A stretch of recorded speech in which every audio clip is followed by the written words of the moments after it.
Konkurencija je bila jaka. Radilo se o državama koje daleko više ulažu u biciklizam, a onda se dogodilo iznenađenje i na pobjednički tron se popeo neki, uvjetno rečeno, nepoznati tek svršeni srednjoškolac iz Livna. Mi koji nemamo neku veliku tradiciju u biciklizmu, ne samo Bosna, nego pogotovo Livno, naravno da je bilo iznenađenje i mislim da nisam čak ni bio u favoritima i onda sam se tu pojavio.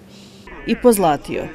Njegovog klupskog kolegu nije pratila sreća. Pao je i zbog nepuknuća mišića nije uspio završiti utrku.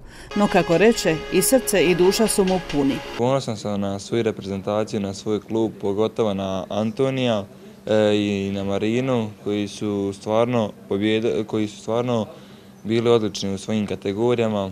Marina Mandušić, koja se okitila srebrom i ponijela titulu balkanske viceprvakinje u kategoriji žene juniori, ostala je u Grčkoj na pripremama za Europsko prvenstvo te nije nazočila prijemu koji su njima u čast u županijskoj vladi upriličili premijer i ministar prosvjete, kulture i sporta Županije 10 Draško Dalić i Petar Galić.